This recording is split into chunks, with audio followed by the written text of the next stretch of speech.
This is the Basement Vagrants podcast. What kind of a wiener name is that? With Wrecker. All these morons getting dumber or just louder. Bubs. I'm a big four-eyed lame-o, and I wear the same stupid sweater every day And Schweitzer. Nerd! I knew it. I'm surrounded by assholes. Hey everybody, how's it going? You're listening to the Basement Vagrants podcast. This is Schweitzer. You're probably not used to hearing my voice because, our regular co-host Wrecker, he's with us in spirit today, but his spirit is fading because, unfortunately, the Ironic syndrome would be too good for him at this point because he's been forced to watch Star Trek Picard. He's been forced to put up with my text messages that are usually out of context, and he's been forced to put up with the writing of Alex Kurtzman. And oh, poor Wrecker. Wrecker, before I get to you, let's also introduce our other co-host for this episode. Bubs, how are you? Heyo. Fortunately, I have not been watching any Star Trek products, so I'm actually in very good spirits. I was going to say, that's why you sound so healthy, so vibrant, and, you have something to look forward to. Well, I did catch a sneak peek at one thing, and it just kind of, I didn't watch it intentionally. It was kind of a reaction video. I saw the trailer for that, the next Star Trek show. It was very Uhura-centric. Strange New Worlds. Yes, everybody on Twitter was talking about Uhura's going to be in it. And so is Spock, and Spock's got these strange sideburns that look like they were penciled on. It's fucking hippie face. Oh, that's the thing. It's like, what's going on? Oh, and all I kept thinking of was Homer at the Batch. Get rid of those sideburns. Yes, Sarek Steinbrenner. Yeah. Sideburns are not logical, Captain. We should get a Vulcan ambassador played by Woody Allen. Nothing in that trailer made me want to watch any of that show.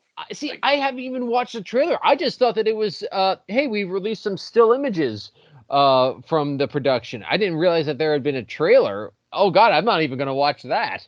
No, I mean, do we need to do this crew yet again? Uhura, Spock, or It's a prequel to the original trilogy, right? Yeah, I think it's Pike. Did they do that on Discovery already? That's the thing. They featured it, but now the show is going to revolve around the original crew of the original crew of the Enterprise, captained by Captain Pike, and it's going to feature Spock, Uhura. I thought there was a captain before Pike. Robert April, wasn't there? Yes, from the animated series, there was a captain, Captain Robert April, just like you said, and I think he was captain for 1 year, and then Pike took over. Oh, and before that was Archer, right? That's a different Enterprise. Yes. Well, it's the same name. Yeah, well, but I mean, we're talking on the Enterprise from the original series. There was 2 captains before Kirk on the exact same ship, not a ship named after it. I've still never seen the animated series, although you always tell me I should. I think you'll like it. It's better than the Trek you're watching now. And I gotta say, let's introduce our other co-host, Matt Wrecker. How are you, Commander Wrecker? Picture Captain Tyrell in Star Trek II: The Wrath of Khan. Oh, yeah. Ooh. If you guys have anything you want to talk about before I drudge through episodes 3 and 4 of Picard season 2 at gunpoint, please do so, because that's all I've got this episode. You say at gunpoint. I'm going to remind you, you're the one who lost the bet. Well, you still gotta do it though. I'd rather gunpoint, honestly. At this point, I'd probably say just pull the trigger. Well, there we go, back to Captain Tyrell again. Yeah. Anything going on in the comics world? Did you ever watch the Batman movie? Oh yes, I was going to say I did watch the Batman movie. I watched it the weekend it came out. I really liked it. However, something happened during this movie that has not happened for like a long time. I had to take a fucking piss break. Whoa, you're getting old.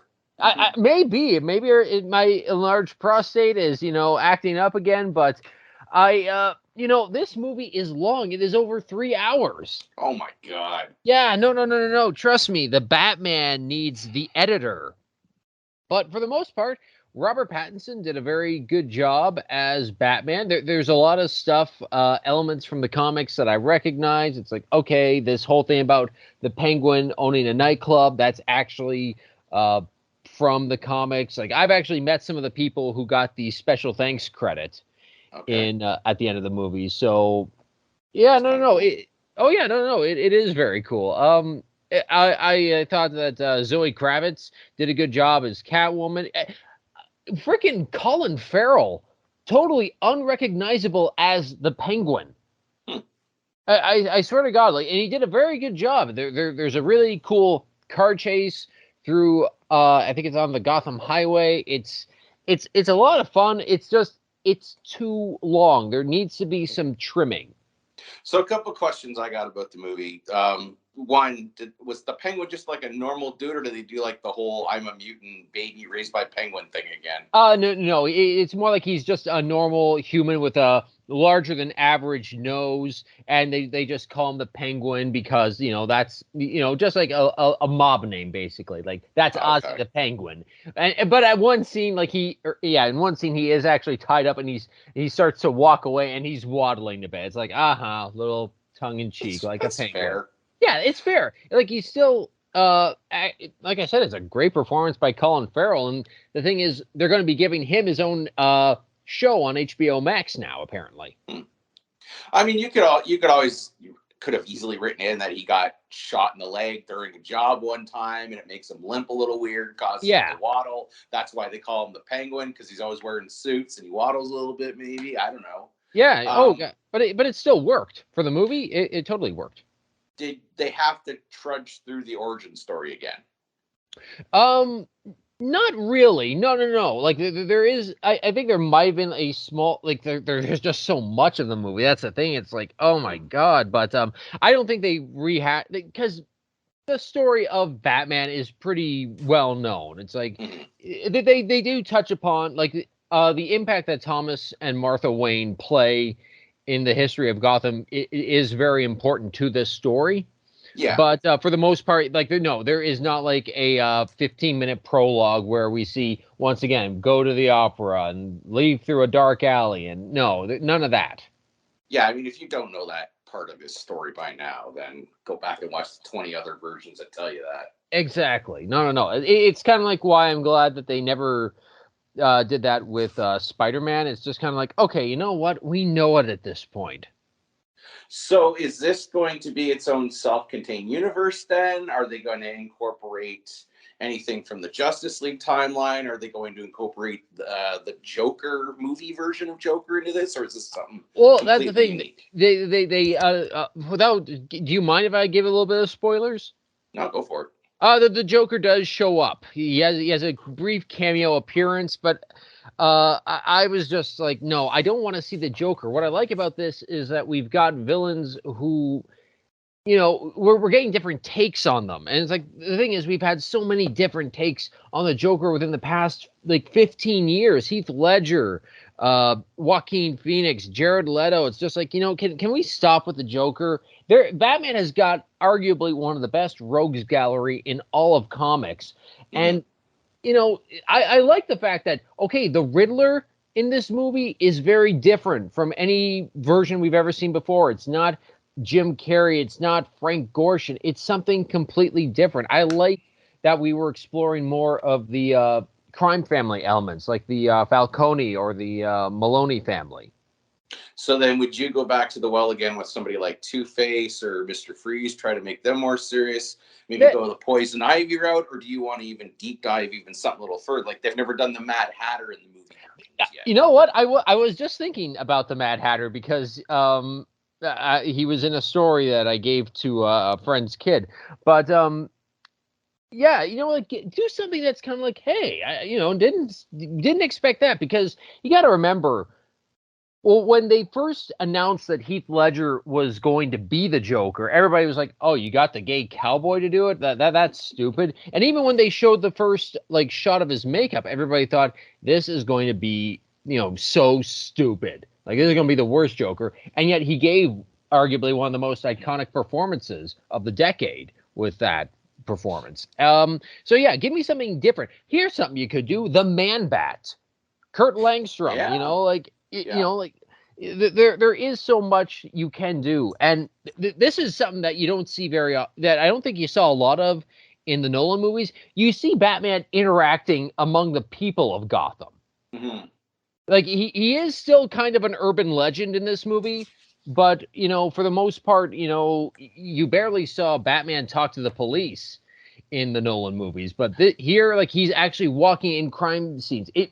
This one is very much a detective movie. You see Batman use, you know, detective skills. It's not just how the Nolan movie would do. It's like, okay, the computer's showing it's this, and it's like, wow, you're the world's greatest detective. It's like, no, like, come on, use your mind. See, I think that helps humanize him, because I thought that was a nice little element they used to do in the animated series, which you saw Batman, the character, not Bruce Wayne, interacting more with the public, with police officers, even doing a little bit of PR stuff, but neighborhood stuff as well. And I thought that was a nice element to the character that the movies have really missed.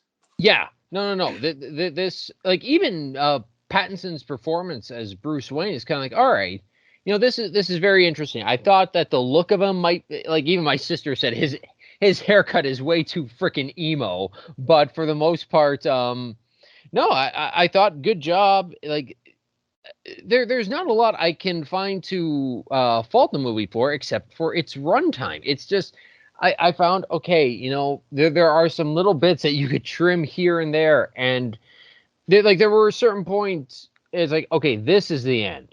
This is the end. This is the end. Oh, come on. Like, is this not the end of the movie? Lord of the Rings. Yeah, pretty much. Like, I was getting flashbacks. I was like, oh no.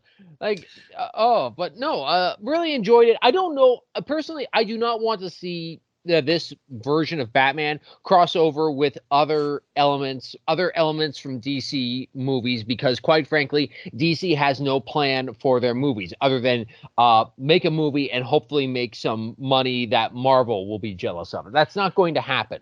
Well, Marvel, there's so much canon, and so many things you can do with Batman that you don't need to shoehorn him in and playing a side or a background character into the Justice League and into the Avengers. It's been done with the Avengers. It's been done shitty with DC. I think now it's time to just let Batman stand on his own and just kind of take the story where it needs to go.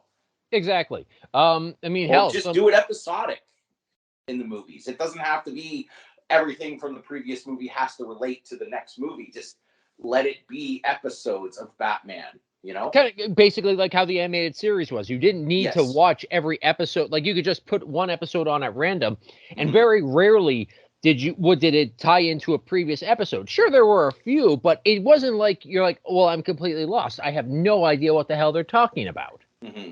Almost kind of like James Bond movies used to be before the more modern ones, where everything kind of links together. They're just kind of their own standalone. It doesn't matter what happened 3 movies ago. Exactly. No. That's exactly right. I would like to see more of that. Do you think they went to the well too many times with Catwoman? Because now this is what, her 3rd appearance in movies. I mean, they stayed away from her in the Nolan version. No, I'm not including her standalone movie. I'm saying in relation to the Batman movies. Isn't this only her 3rd? Yeah, I mean, like, if you this is only a 3rd, because there was Anne Hathaway, Michelle Pfeiffer, and like you said, we're not counting the standalone movie, but Halle Berry. But I don't know. Like, I think one thing that wasn't really touched upon very well with the Nolan movie was that romantic interest that Batman has with Catwoman, because it's like she literally screws him over and like allows him to get his back broken, and later like he just shows up. It's like, so how are you? And it's like, what is this? Why are you running off with her? There's no attachment here. There's little to no chemistry. And like, I didn't give a rat's ass about Anne Hathaway's performance either, but no, with Zoe Kravitz, it's difficult to explain why it works, but like, he does feel some sort of attraction to her, because like, in a way, they're similar. They're breaking and entering a lot of times to get their own results for what they feel is right. Was that a standard thing in the comics? Because I remember on the old Batman show, Batman never had that with Eartha Kitt and Lee Merriweather and all the other Catwomen that were on that show. She was just one of the bad guys, but it seems like now every movie they put out, and even on the animated series, Batman always has this will they, won't they thing with Catwoman, which, again, is that a little overplayed? I think it is overplayed. It's been terribly overplayed, especially in the comic books, because recently, a few years ago, they did this whole thing. Batman is going to finally marry Catwoman. And keep in mind, it was not Bruce Wayne is going to marry Selina Kyle. Batman is going to marry Catwoman. And unfortunately, this is what happened. Issue 50 was where the wedding was supposed to take place. They're doing this whole big, lead up to it. And then about 3 days before the issue comes out, the New York Times reveals, like they did a big interview with the writer, and they said, oh yeah, they spoiled the whole thing. It's like Catwoman leaves Batman at the altar. What? Yes. Do that. That's the thing. It's like, even if you are going to go ahead with this article, like if I was DC and this was the odd thing, DC Comics promoted the New York Times article on their Twitter account and all their social media. It's like, why are you doing this? You kept telling people, this is not a joke. This is the real thing. They're getting married for realsies this time. And now you've just said, yeah, it's not actually happening. Like, there were stores that were doing midnight releases of the comic. So that way you could be the first one to get it hot off the presses. Like, guess what? It's 12:01 Wednesday morning. You've got it. And you got it. And you just like, what the fuck is this? Because this is what happened with me. We didn't have any midnight party in Calgary, but I got it the day it came out. And I saw it and I was just like, I'm done. I walked away from the Batman title for quite a while, and so did a lot of people, because apparently sales reached a 15-year low. Wow. The author of this series, Tom King, originally his plan was he wanted to do 100 straight issues. Well, the sales were getting so bad that they said, okay, no, we have to change these plans. We have to get a new writer on because sales are bad. This is one of our flagship titles, and nobody's buying it. They're pissed off with your, latest ode to PTSD and, trauma and all that. Because that's basically all he writes about is just trauma and how much he loves his wife. It's like, it's repetitive and boring. So I personally don't mind if they don't revisit the romance between Batman and Catwoman, but yeah, no. It's just, I actually forget what we were talking about before. I got to talking about comics so much. Yeah. So overall, then, Record's just happy we're not talking about Picard yet. So the movie's a recommend then. The movie is a very strong recommend, almost as good as The Dark Knight. Wow. Oh, thanks. High praise. Yeah. All right, I might have to give it a watch. Just don't bring a huge drink into the theater with you. I don't even know, is it even still in the theaters at this I point? imagine No idea. It's on track, or it has made $1 billion. Oh, good. Odds are I probably will just watch it at home, so I can always pause it and go do what I need to do. So, 10 beers in, baby. All right. All right. Well, getting back into Star Trek Picard. If you remember, we left off in the last episode where the crew was on board Rios' ship, and 709's husband, who is the vice president of the Confederation, the evil organization that the Federation is in this timeline. He's a beard. It opens with he's holding a gun at the crew on their ship. Agnes continues plugging in the Borg Queen in the background. Nobody seems to notice her doing that. They don't care. Somehow the gang gets the upper hand. They do that thing in movies that is really annoying, where your hero is they have a gun pointed at them and they're like 2 feet away, and then they just suddenly reach out and grab the gun from them. And that's real life. Because it's fine in like a Jason Statham movie or a Sylvester Stallone movie, but like it's stupid in Star Trek. So they do that thing, and then they disarm them. They knock them all to the ground. Raffi, Rios, and Elnor, they all kind of overwhelm the force. punch them, and even though they incapacitate them and their attackers are laying on the ground, they shoot them in cold blood, dissolving their bodies as they lie helpless on the ground. Whoa. Very Star Trek. No stun setting? Well, I thought about this. If you want to be charitable, you can say these guns that they had were from the Confederation. They're bloodthirsty murderers. Okay. Maybe they don't have a stun setting. However, they might want that in order to capture people, to bring them back for interrogation or torture or whatever. Mm-hmm. But the Star Trek thing to do would be once the attackers are incapacitated, they point the guns and say, okay, get over in the corner, put your hands up. Rios, teleport them back down to the planet. We got to get out of here. Yeah. Or if they have a brig, put them in the brig. Not just murder them once they're incapacitated and helpless. We come in peace, shoot to kill, shoot to kill. And of course, Picard doesn't say anything. He's not like, you didn't need to do that. You had already defeated him. He just, whatever. Picard's cool with cold-blooded murder now. Well, he is an android, cold-blooded android now. That's true. That part of him's gone. The ship is under attack with Rios and Picard at the helm now, and just then Q appears and says, This is the only life you understand. Shall we see what else stands in the wake of your fear?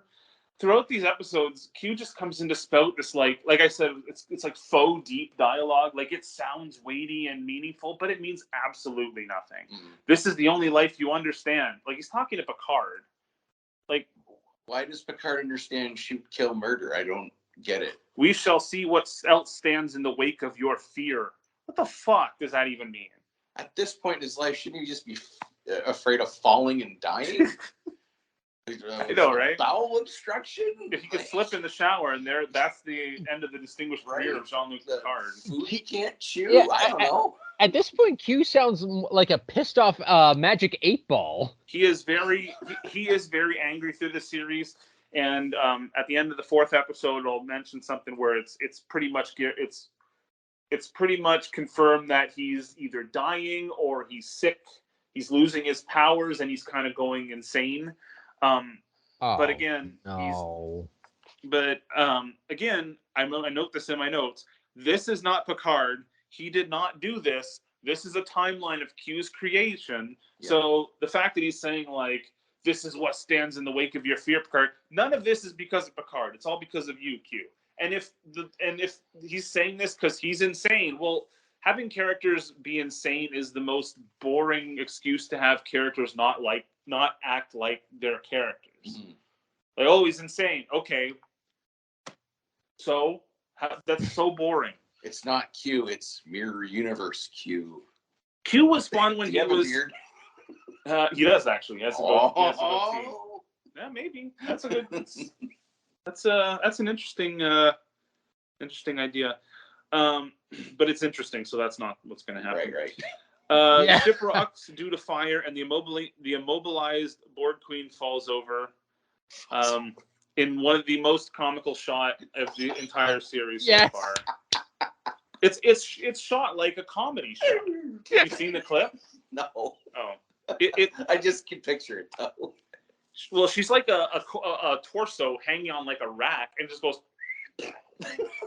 It just falls over. She falls flat on her face. It's I think comedy. You can find it on my. I think you can find it on my Facebook feed. Actually, did she go? I'm okay. I've fallen and I can't get up. The Queen is now free and starts crawling towards Agnes like a horror movie, and then uses her Borg tentacles to take control of the ship and destroy the Vulcan fighters instantly. Because I guess the little harness she was in prevented her from using her magic Dr. Octopus tentacles before. I don't know. Nothing matters. The Borg Queen then shoots around the sun at warp. They do the Star Trek 4 thing. Yeah, 4, where they zip around the sun.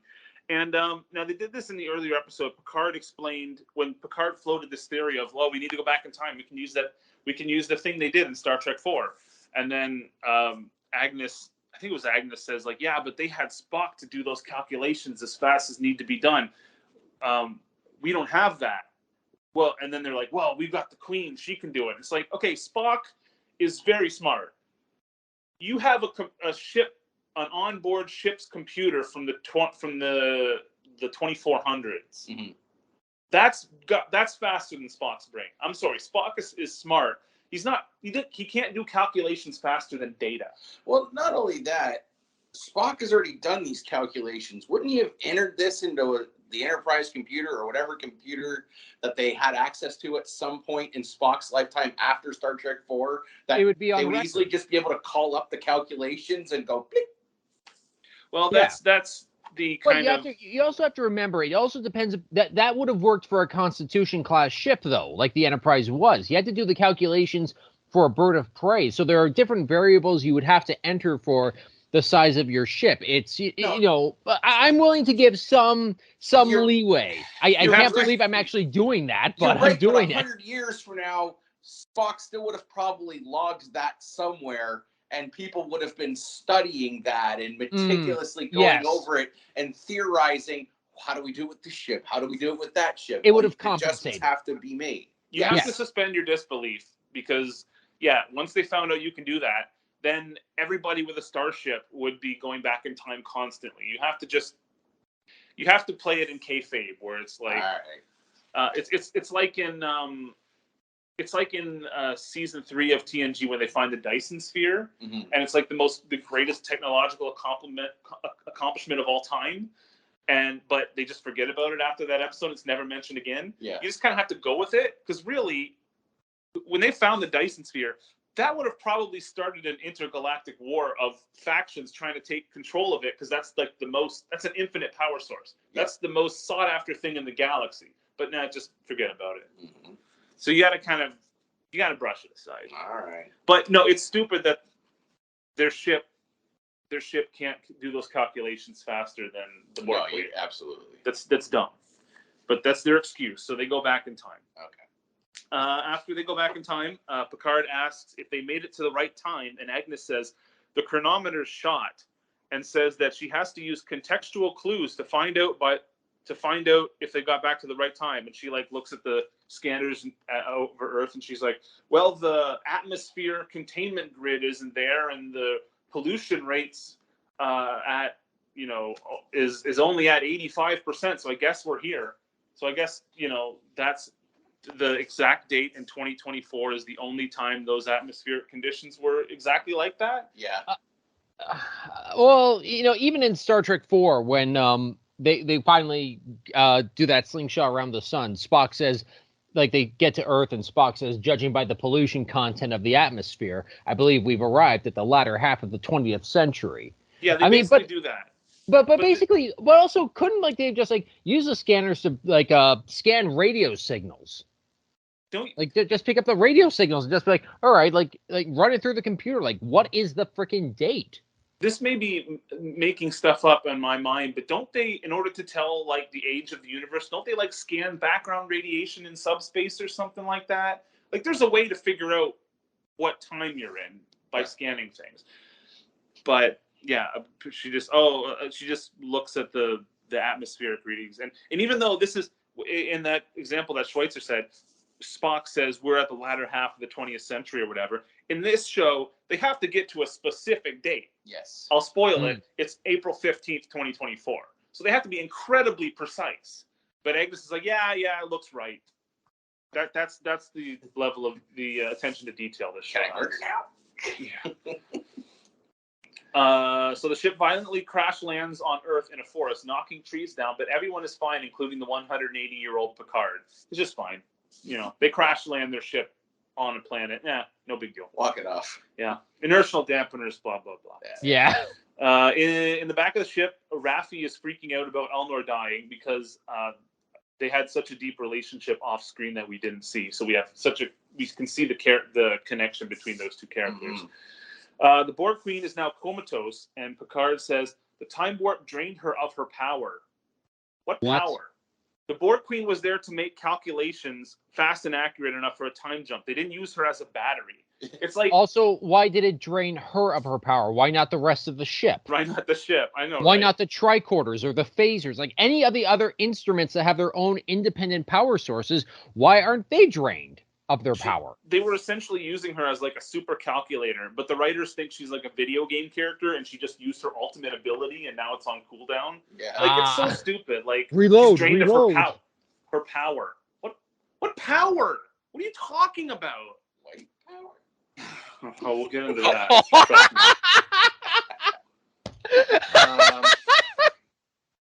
So Rios immediately wants to kill the Borg Queen for some reason, because that's people's first instinct on the show, is to always murder people as your first excuse. Right. Elnor finally dies, which is my favorite part of the episode. Bye, Ninja Romulan, or whatever you were. Again, there's no reason for Rios to want to kill the Borg Queen, especially since she's the only way they can get home to their actual time. The actual time in the timeline. He's a Borgophobe, I guess. But he just wants to kill her for some reason. Right.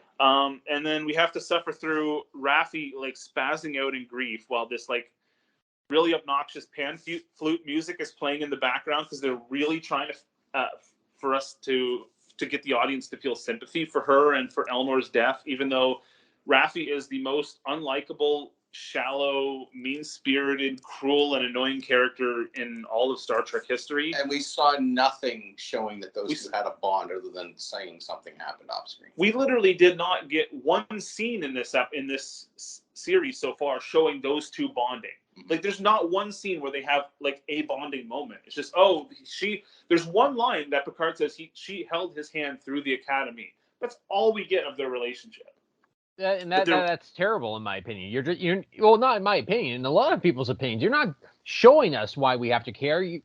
You're telling us that we should care, and that's not going to work. Picard then calls a meeting and details what is happening and what has already happened for the audience, because the writers think we're so stupid to remember. Like, he's literally like, okay, we're in the 2024 now. We have to go and find the Watcher so she can tell us where the disruption in the timeline is. Like, because the writers think the audience is just stupid. They have to like constantly say what they're doing and why they're doing it. They're probably realistic and realize the audience is bored and maybe not paying attention. Or maybe the writers just forgot, because they obviously don't care. Right. 7 and 9 then suggests they kill the Borg Queen for no reason. And Picard rightly reminds them that she's their only chance of returning to their time.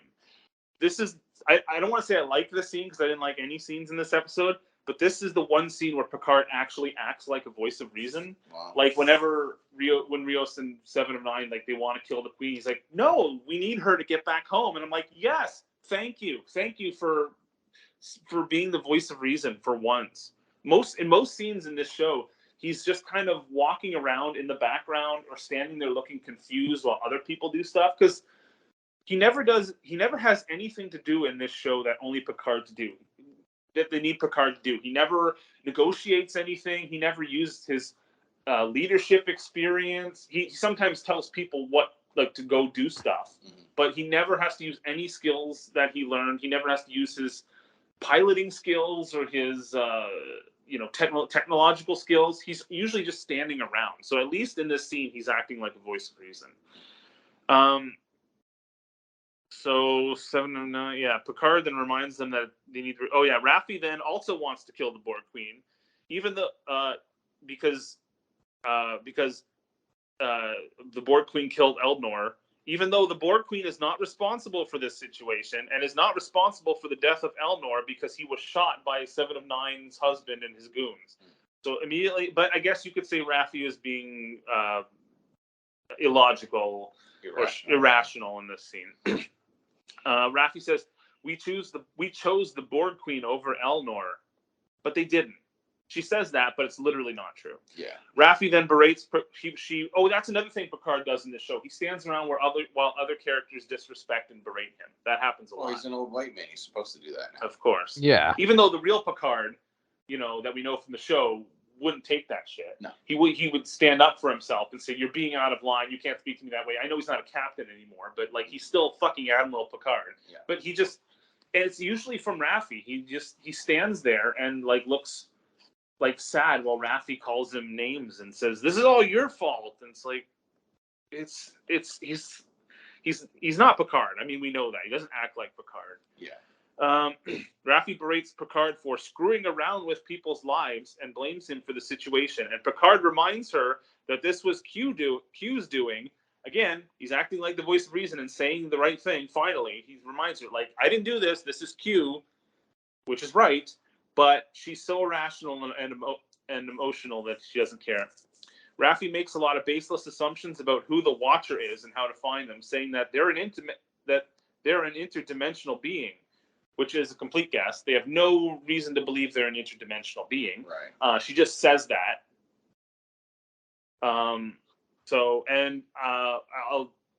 Minor spoilers for the next episode. They do find the Watcher. It's not clear if they're an interdimensional being, but they certainly have powers. It wouldn't surprise me if we learn eventually that they are an interdimensional being, but the fact that Raffi knows that at this point in the story makes absolutely no sense. Right. Picard says she's being overly emotional. Yes, and he's right. Thank you. Picard says he's going to try to revive the Borg Queen, and Seven is against that. And Picard explains again that she is their only chance to get home and to find the time disruption. He seems like an angry parent trying to explain things over and over to their children who just don't want to listen. Because he says this like 3 times, like, no, we're not going to kill her. We need her. But everyone just wants to kill her for some reason. Yeah. Agnes asks Picard what it was like to be in the collective, and Picard says it was an intense euphoria, a sensation that no former Borg has ever expressed before. I'm pretty sure they've never said in Star Trek that being in the collective was an intense euphoria. No, he said he was like being mind raped before. Again, think back to those scenes in First Contact where we see members of the Enterprise crew being assimilated. They had limbs cut off, eyeballs taken out. Like, what but euphoria? It was an intense euphoria. Well, oh my God. On Voyager, you had several unassimilated Borg that never spoke of it like that. Remember in that episode where the people from 7 of 9's former Unimatrix came back because they wanted, in order to disconnect themselves from each other, they had to kill her or reintegrate her or something like that? Yeah. If anyone were to say, like, it's a euphoria being in a collective, it'd be them, because they were still kind of in a mini collective. But they fucking hated it. Yes. They were willing to kill 7 of 9 to get out of it. Like, no, this is so stupid. Like, they don't know what the writers don't know the lore of the show. They don't know anything, or they just want to add their own canon that conflicts with all the other canon of the series. Or fucking Janeway and Chakotay and Tuvok and B'Elanna, they were all briefly assimilated. Mm-hmm. Like, they never mentioned it. Like, listen to the screams that people make when those tubules go in. It's like, it's painful, not, deeper. Oh, there's a spot. Assimilate me, Daddy. Yeah. Oh, God, that probe puts the ass in assimilates. Ooh. Agnes suggests that she assimilate herself in order to get into the Queen's mind and reactivate her, and Picard rightly says no. Again, acting like the voice of reason. But Agnes just, what if I get myself assimilated and then I will get her memories and I'll know where everything is? And like, you're just assuming shit. They're just assuming this shit. Do you know how Borg work? Right. At least you could say, well, I studied them for the last 20 years on the reassimilation process or whatever the fuck they were calling that. But no, she wasn't a part of that, was she? As far as I remember. No. But, I think the writers forgot this at this point, Agnes Jurati is supposed to be like a brilliant cyberneticist who works at the Daystrom Institute. Okay. So she could have said something like that. Like, I've studied Borg hive mind technology for decades. I know I could get in there and get that information and be okay. If they said that, it would still be dumb, but at least it would be something. Yeah. And this show completely forgets that Agnes is supposed to be a brilliant scientist, because they write her like an 11-year-old girl. She's never afraid of anything. She's always like, even in situations of danger, she just makes quips like, oh, that's weird, or oh, I can't believe this is happening. And like, she constantly refers to Picard as, what does she call him? Mister. She's like, she calls him Mister in this like cutesy way, like, okay, Mister, we'll go do that. That's what she calls him. That's her nickname for Picard. That's dumb. Like, whatever you say, Mister. And she's like, she acts like a 12-year-old girl.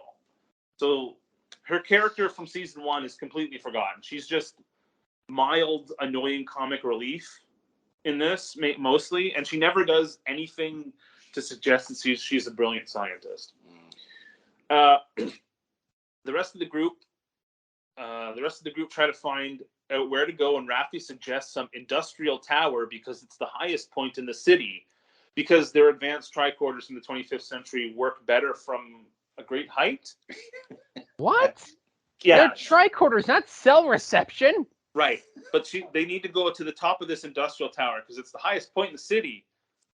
Do you know how tricorders work? But wait, weren't they on a starship that was in orbit?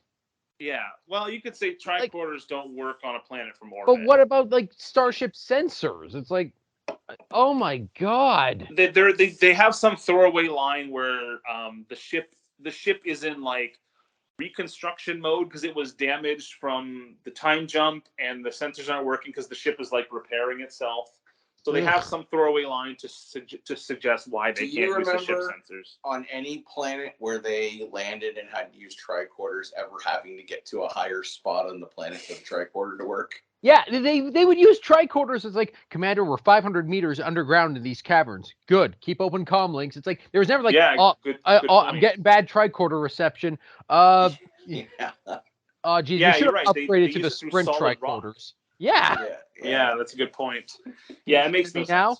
sense. Good. Can you scan me now? Good. Hey, Picard, why that? Agnes comes up with a plan to get assimilated, and Picard says, the longer you're inside her, the more dangerous it becomes. And because I've been watching The Office a lot recently, the first thing I thought was that's what she said. Yeah. Picard then gets tired of hearing Agnes's voice and agrees to let her be assimilated because she just keeps bugging him about it. If sure, it'll shut you up. Yeah, that's what he should have said. Yeah. It'll shut you up. Raffi, Rios, and Seven beam down to LA to find the Watcher while Picard plugs Agnes into the Borg Queen simply by touching a small cord to her neck. So they take what basically looks like an 3.5 millimeter jack, and he touches it to the side of her neck, and it just stays there, and that's how they connect it. No, like, we have to drill into your cerebral cortex or put on this helmet like fucking Rick Moranis and Ghostbusters, like injecting the nanoprobes into her. Yeah, it's so lazy. Like they take a cord from the Queen and like they literally just touch it to her neck. Not even her brainstem or her brain or her like temples, just on her neck. That's whatever. We're not gonna try. That's all it takes to connect to the fucking Borg Queen. You plug the aux cord into your fucking neck, and that's it. When Star Trek was like a smart, scientific, technical Yes, show. I do remember. That's when I liked Star Trek. Good old days. When Geordi would say like, "Oh, in order to do that, we have to reconfigure the blah blah blah and realign the sensors to blah blah blah." No, they just plug a cord in. Yeah. That's got great. a patch cord, Picard. Great science fiction there, guys. Yeah. Got on a Radio Shack to pick you up a cord. One of my favorite lines that I always remember from Futurama is they were on the ship, the Planet Express ship at some point, and they sent Bender to do some technological thing to the ship, and Bender says, after he's done, Bender says, "I'm done recafoobling the energy motron," or whatever. I always remember that line because it's such a great parody of like technobabble. Yes. But the thing is, they've taken the parody and they're playing it serious. It's like, you shouldn't take this serious at all. And it's like, but if you're not taking it serious, why should we take it serious? Because Star Trek fans want to take it serious. That's why they like the show. They were exactly. smart. Like, we're invested in it. We like the stories. We like the characters. We like the fake science, even if it's obviously it's fictional. But still, it's like, if you take it serious, oh God, keep going. I'm just gonna get mad. Yeah. So we open in LA and we hear a really terrible cover of California Dreamin' by the Mamas and the Papas. Seven beams in directly in front of a child who asks if she's a superhero.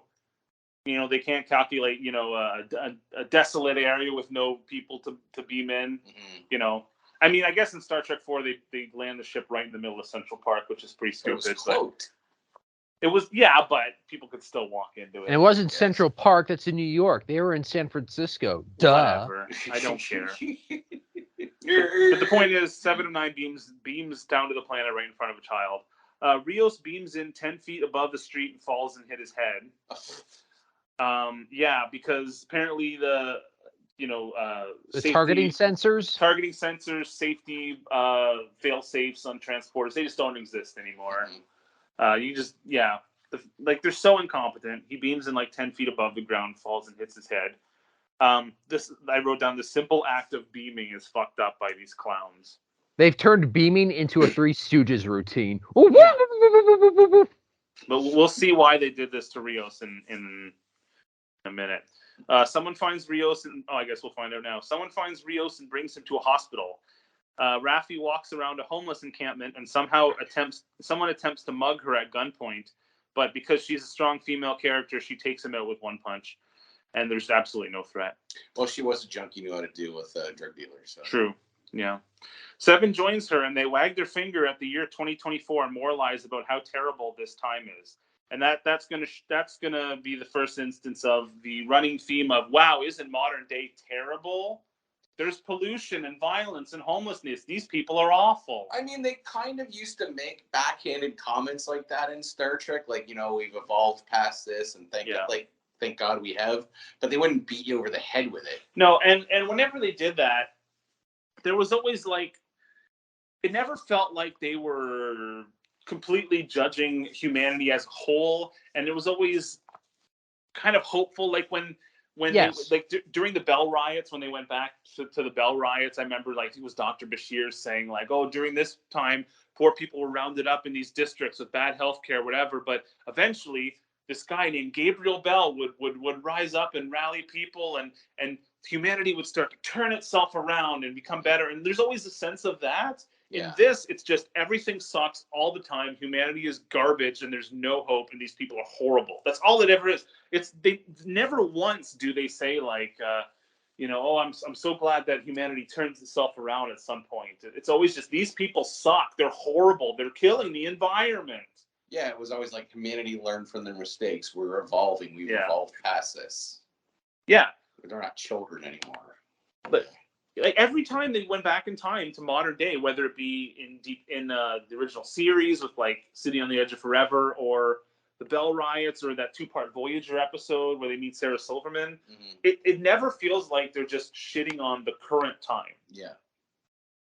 Do you feel the same way, Schweitzer? I do feel the same way. It's like what you said, that there was that when they spoke about it, there was always that sense of hope. It's like, yes, things were bad, but we were on the way to getting better. It's kind of like how, somebody who is gotten out of poverty and they don't have a lot of money, and the most they can afford is not even their own apartment, but basically they're renting out a room in an apartment. And they're like, yeah, things are bad now, but I've got a good job, and 6 months from now, I might be able to afford a down payment on an apartment. It's not better than I was a month ago. Yeah, exactly. It's not like fucking, the rehab system treats people like shit. I work for the fucking capitalist pigs. You're not paying me enough money. It's like there's that sense of optimism, not blaming other people for your problems. And I don't know. Even in the Bell riots, it wasn't like, oh, humanity's just evil. It's like they were poor, they were overwhelmed, they were scared, they didn't Cisco know said, how to handle things. It wasn't because of malevolence. Right. Yeah, Cisco said it's not that these people don't care; they've just given up. Yes, good point. Where in this, it's not like that. It's they treat our modern day as we're just all terrible people, and the people who are in charge are evil. And anyway, on the ship, Agnes is talking to Picard as the Queen probes her mind, and she is supposed to be talking about her emotions and innermost thoughts, but the writers don't know how to do that, so it devolves into more cringe humor. She's sitting there, she's like, oh, the Queen is probing the emotional centers of my brain now, and I'm feeling really angry at you, Picard. Oh, but now she's in the self-loathing part, and I feel bad about myself, and it's so unbelievably unfunny and cringe. And Agnes is just cringe comedy in the show. That's all she's used for. The Queen almost takes over Agnes's body, and so Picard has to disconnect them. Seven and Raffi find the industrial tower, which is just some skyscraper, I guess, that would let them film there for cheap. They go to the top and have cringe comedy with the security guard. Back to Rios in the hospital, who's being examined by an attractive doctor. They have a nice conversation about each other. That's boring, but any scene with two people talking is a nice break from all the nonsense and bullshit. Raffi and Seven look from the building's roof at a forest fire and do some more moralizing about how humans are destroying the planet. despite the fact that California fires are naturally caused and actually usually good for the environment, because it promotes further growth. It's burning away the old trees and controlled burn. making the new. Farmers do it all the time. But they look in the distance and there's a forest fire in California, which happens all the fucking time. It's an actual occurrence. Like, oh, it's so disgusting how they're ruining the environment and destroying their planet. And yeah, it's more of that. You mean like you ruined your arm by sticking drugs into it? The Borg Queen. This is my last paragraph of this episode. The Borg Queen wakes up and Picard says that it's her fault they lost Elnor, which isn't true because Seven's husband shot them because they stole the Borg Queen from the Eradication Day ceremony. So now Picard is blaming the Borg Queen for Elnor's death, which is not true. So I guess the voice of reason role is no longer in his court. The Queen says that only she knows where the Watcher is, but Agnes reveals that she stole that info from the Queen and saved it to a backup file, because I guess Agnes can do that. Odd. Yeah. Even though Agnes doesn't have any Borg technology in her, like she said, she saved it to a file. Where? In your brain? Do you mean you remembered it? Yeah. Like, I don't know. Whatever. Back at the clinic, the place is raided by immigration because we haven't virtue signaled enough about in this episode. Immigration asks Rios for his ID, which he doesn't have, so they immediately violently arrest him because nuance doesn't exist in this show. We'll get into more about how immigration enforcement is bad in the next episode. Yay!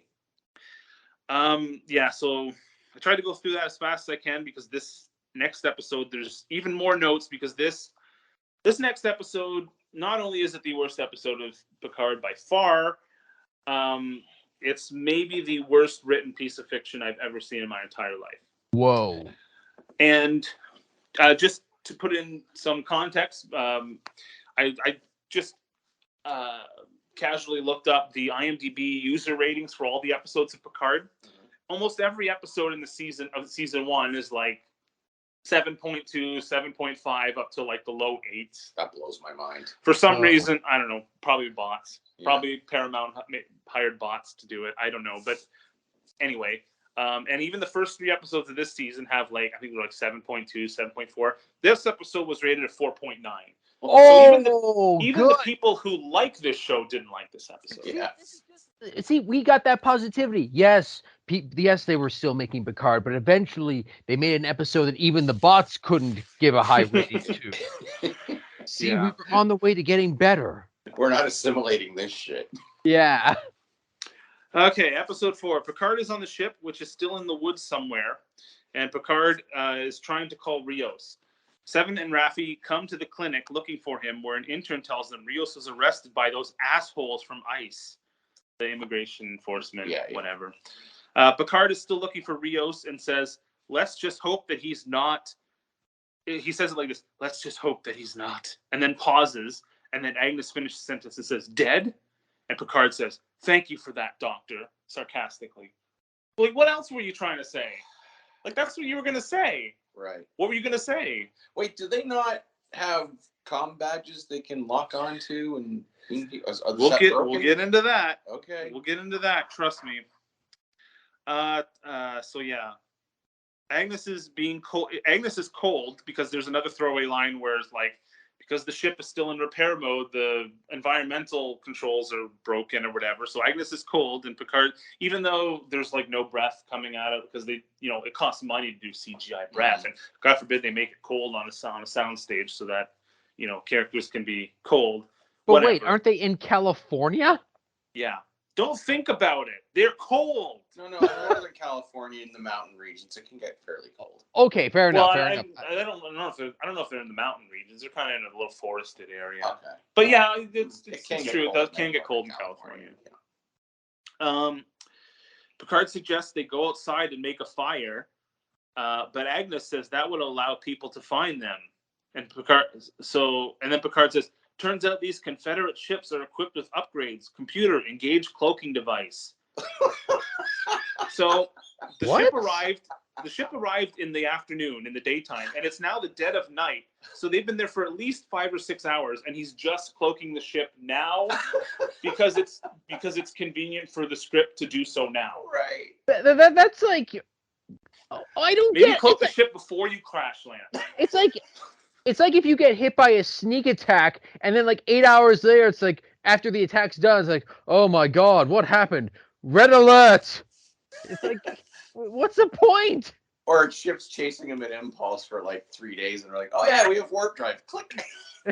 And don't forget the fact that they've mentioned several times that the ship is in repair mode, so that's why the environmental systems and the scanners aren't working. But the super complex cloaking device still works perfectly. Oh, that's just in a backup battery system. Yeah. Oh my god. The device so complex that Starfleet engineering corps couldn't even reverse engineer it. That meticulous piece of that's fun. We can't scan though. No. Convenient. Oh, yeah. Conveniently, they exit the ship, and I didn't understand this because they're in California, but suddenly they're in Chateau Picard. So did they teleport there? I guess.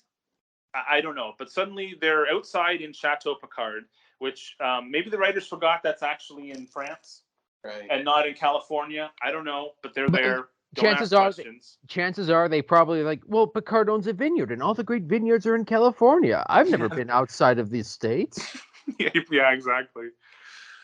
Picard then tells the story of how the Picards used the tunnels under the chateau to hide from the Nazis in World War II and escape to England, and they wouldn't get the chateau back for generations. I don't know if this is mentioned in the show before, but they're saying it now. Never once. No. Yeah, never once. No mention of the fire that supposedly burned it down and killed his brother and nephew, though, because the writers have never seen that episode of. Right. They've never seen First Contact and Generations. Generations and family. Yes. They don't want to mention that, but during World War II, we escaped the Nazis here. Dug all these tunnels. Yeah, I guess. Picard gets briefly lost in a flashback about his mother again, who apparently had a terrible fake French accent. Picard and Agnes just sit around for a while, and Picard looks completely lost and pathetic. I could have inserted that sentence into almost every paragraph here, because he always looks completely lost and pathetic, but I guess it was especially lost and pathetic because I mentioned it here. Agnes walks around and... Okay, I gotta take a deep breath for this scene. We're with you. Agnes walks around and casually plays with an old abacus, picks up a book and puts it down, and then explains, "I need a drink," and she finds a convenient bottle of wine. Picard then has a eureka moment where he realizes that she had counted 15 on the abacus, picked up the 15th volume of a book, and picked up a 2015 vintage wine bottle and says, "Your mind is trying to tell us something." Rational, logical Picard regards this as special and not an obvious coincidence that 315 referencing objects just happened to be right next to them before she even touched them. What? So Picard uses this to deduce that the day that the time switch is going to occur is April 15th, 2024. I thought that was already established. No, they didn't know the exact date yet. Okay. Oh, okay. So because Agnes casually touched 3 things that had something to do with the number 15, Picard thinks that the date that the time change occurs on is April 15th. Logical, rational Picard thinks this for some reason. Maybe the 3 thing with Data in the that's what I was thinking. Effect episode. Yeah. Might have... Oh, that's a big fucking stretch. That's the only thing I can think of that would make that make any sense. That's what I was thinking of. But Data took necessary steps. It wasn't just like, I'm going to send a message to myself. And it's like he kind of recognized that things had been repeating, and that's why he set it up. But he could only send such a small message to himself because they only had like 1 or 2 bits of data to work with or something like that. Exactly. I remember. So Picard thinks that it's going to happen on April 15th, because I guess her subconscious was trying to tell us that. So what if?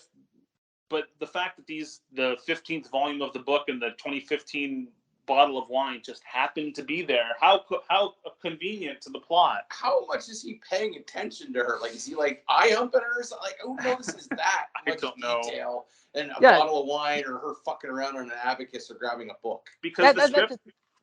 Sorry. Yeah, go ahead. No, go ahead. Because the script has to have him know the exact date now. Sure. Because they have to know the exact date, and the writers couldn't think of any way to figure it out. Like, even though later on when they meet the Watchers, theoretically the Watchers could probably tell him. He just has to know now. Mm-hmm. So that's how, April 15th. I don't know. Couldn't have been 1,500 hours or something else. It's so dumb. Or, it was actually supposed to be 2015 that we were supposed to go to. Yeah. Anyway. So he says that in 3 days, time will be changed irrevocably. Sure. Even though theoretically, if they fail to stop the time change, they could just go back in time and try again. Mm-hmm. But whatever. Don't think about that. They have 3 days. There's a ticking clock now. Raffi and Seven, they take a bus to. I think they're going. Where are they going? They're going to the LAPD station to find Rios, I think, because they find out he's been arrested. I think that's what it is.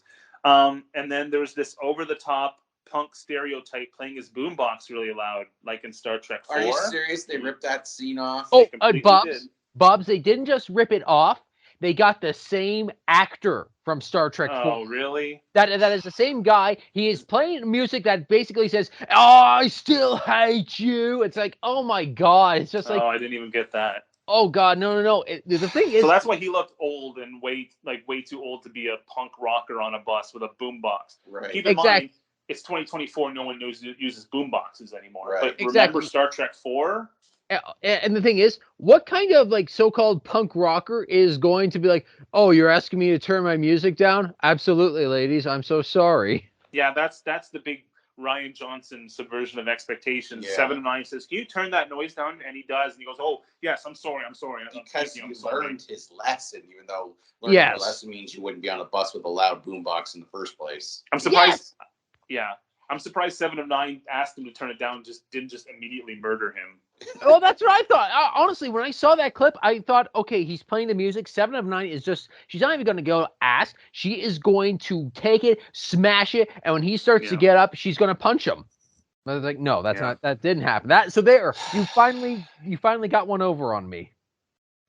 Raffi's in a mood, and she says they should have stayed in the other timeline until they had a plan and not acted so irrationally. Gee, you think?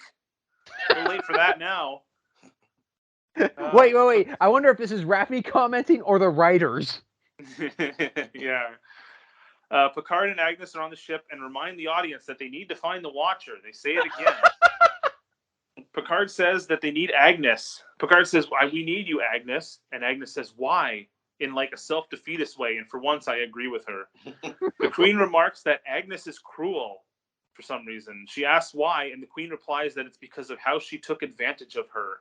And, not for being a cold-blooded murderer, but because they took advantage of the Borg Queen, I guess. Who mindlessly assimilates entire species. I think they're trying to, show that, the Queen is trying to get in her mind and fuck with her, I guess. Or the Queen assimilated some of her personality. Yeah, maybe. It's nebulous at best. So Picard then beams back to 10 Forward Avenue in Los Angeles. Yeah. And then he looks, so he beams to 10 Forward Avenue, and then there's this shot where he looks up at the street sign that says Forward Avenue, and then he smiles and laughs to himself, like he's surprised. It's is it a coincidence you just happened to beam there? I don't understand. Maybe he's just senile. Maybe it's finally kicking in. He's just looking at stuff. Yeah, maybe that's it, because it makes no sense that he acts surprised that he's at 10 Forward Avenue. You just beam to some random place and it just happens to be the place where Guinan's bar is. Mm-hmm. I don't know, whatever. So he goes into the bar, and even though it's 2024, the bar looks like it's right out of the 1970s for some reason. As Picard grabs a bottle of cheap hooch, aka Saurian brandy, a woman who looks nothing like Guinan, sounds nothing like Guinan, and acts nothing like Guinan steps out from the back room. It's Guinan! Guinan thinks he's a thief for some reason and remarks on Picard's age. Again, just immediately disrespects him and talks down to him. She acts like a complete bitch to him, despite the fact that he's only been nice and kind to her in this situation. He's kindly talking to her, saying, like, I need help, I want to talk to you. And he's being very nice, and she just acts like a total bitch to him. Picard says he's been sent to find her and remarks that he knows she's an Elorian, to which Guinan immediately picks up a shotgun, cocks it, and sticks it in his face, because everyone's first response is violence. Mm-hmm. After the commercial, Raffi and Seven go to the police or whatever. Oh, it's the LAPD. Yeah, it's the LAPD station. And try to find Rios, but they have no interest in helping her because the cops are evil. Passerby remarks that they need to seek customs and immigration to find Rios. And they better do it quick, because if ICE gets through with him, he will be gone. No trial, without a paper trail. Because that's how it works. Because immigration services are basically the mafia and kill immigrants and hide their bodies in Trump's America. That's what I wrote. I would like to remind everyone that Barack Obama deported more immigrants than any other president combined. Yeah, well, hey, that's just alternate facts, buddy. Racist. Well, you don't understand the nuance of why he deported them. Facts don't care about your feelings. But the way the character says this, it's very sinister. Like, get there quick or he'll be gone. No trial, no paper trail. It's like, yeah, they're going to send him back to the country he came from illegally. Right. Like, so we see that we go to Rios now, who's being held in a large cage with a bunch of other people. He looks at the wall, and the Pledge of Allegiance is written there. And Rios remarks to his cellmate, "They make you pledge allegiance? That's hardcore." No, it's just on the wall, and you read it. They don't make you pledge allegiance. Why are you making these assumptions? Oh, yeah, America bad. Yeah. Like, one of the agents comes in and tells one of the detainees they need to sign deportation papers. And the man says in Spanish, "I have a right to an attorney." No, you're not. You're not a citizen. That's what I said. Like, no, you don't. Why is this immigration thing so hard for people to understand? Mm-hmm. Like, Rios gets angry with the agent and like gives him some like a mild talk, like back talk, and then the agent immediately pulls out a taser and tases him because cops are bad. So that's the theme of this episode. This episode is really like reading the Twitter timeline of one of the writers, because it's the most uncharitable, biased, one-sided take on this specific matter, like, imaginable. Like, there's no nuance at all. No. Like, they act like the immigrants are being rounded up and subsequently killed, and it's like, no, they're like, I totally understand and partially agree with the view that maybe some American immigration practices and the way they're enforced is too aggressive sometimes. It needs to be softened, reformed. Maybe they're a little too cruel about it. There needs to be more options other than just being deported. But they play it out like immigration is just like rounding up illegal immigrants and having them killed, and it's like they're sending them back to the place they illegally left. Like, they couldn't even have had like a character either from the 20th century or even like somebody who maybe understands 20th or 21st century history explain that, well, some people saw it this way and this is why they did things, and people believe certain things, or they saw it as a way it was crippling the country and it was overwhelming like somebody at least trying to explain why you know who would see the way the things are. You know which character would probably be able to do that? Tom Paris. The guy was always shown to be an expert on like 20th and 21st century politics, and it's kind of like, like he would be like, you know what? You're suggesting they present the other side of an issue, you Nazi. Yeah, I'm so sorry. Histophobe. No. Sorry. I take it back. I don't mean to say I'm sorry. I mean to say das tut mir leid. Like, I really don't like talking about politics on this show, but all this episode is politics, and I'll say it now.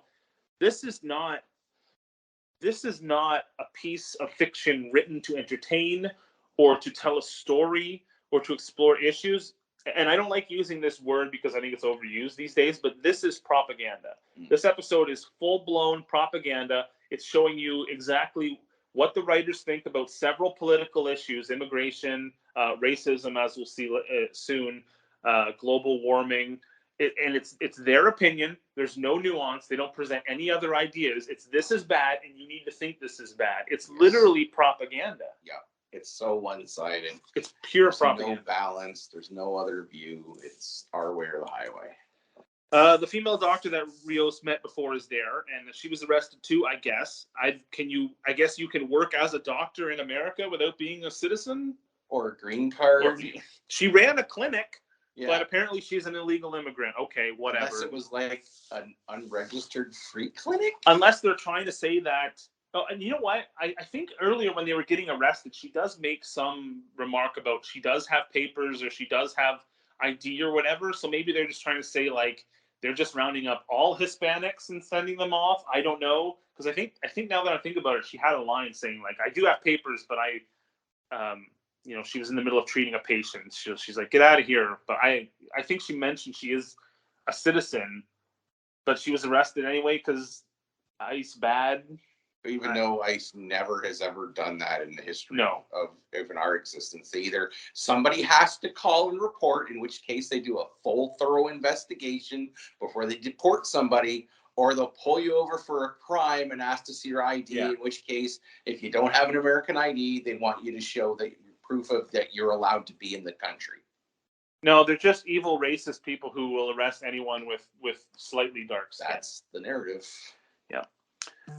Back in the bar, Guinan is talking to Picard and still fingering her gun because Guinan apparently used to be a psychopath. Picard tells Guinan, I was told I had 3 days to stop something critical. No, you weren't. You guessed 3 days because a random pattern of numbers. Nobody ever told you 3 days. You fucking guessed it. Mm-hmm. Guinan remarks that she's leaving because people are killing the planet and facts aren't even facts. That's what she says. She's leaving the planet because they're killing it and facts aren't even facts these days. I guess that's what does that even mean? Fake news? I don't know. Could she have at least been like a little more rational about it? Like, that things are changing on this planet. I don't feel comfortable and safe here anymore. I'm leaving this planet to go somewhere else. Even though she came to Earth at a time where Black people were like persecuted in Jim Crow laws, and she was in the 1800s where slavery had just ended and they were lynching Black people. Thank you. But this time makes her feel uncomfortable. That's what I wanted to get. That's what I wanted to get to. It's like this totally negates the episode Times Arrow, where it's like, oh wait, shouldn't she already recognize Picard because at this point she's met him? Okay, I didn't even think about that. It's like she met him in the 1800s when she looked like Whoopi Goldberg. Okay. She met him back then. This is the thing. El-Orians age slowly, or they don't, or they age backwards. It's like you have no understanding of your own continuity. Guinan has said many times, even before Time's Arrow, that she knew the captain long ago, and that like a long time ago, a bald man was very kind to me. So I've always had a thing for bald men. That should have been for like the thing. It's like wait, as soon as she saw him, she should have been like, is it like, can you tell me what your name is? And like, cause she said like just before he left, I have to wait another 500 years before I'm going to see you again.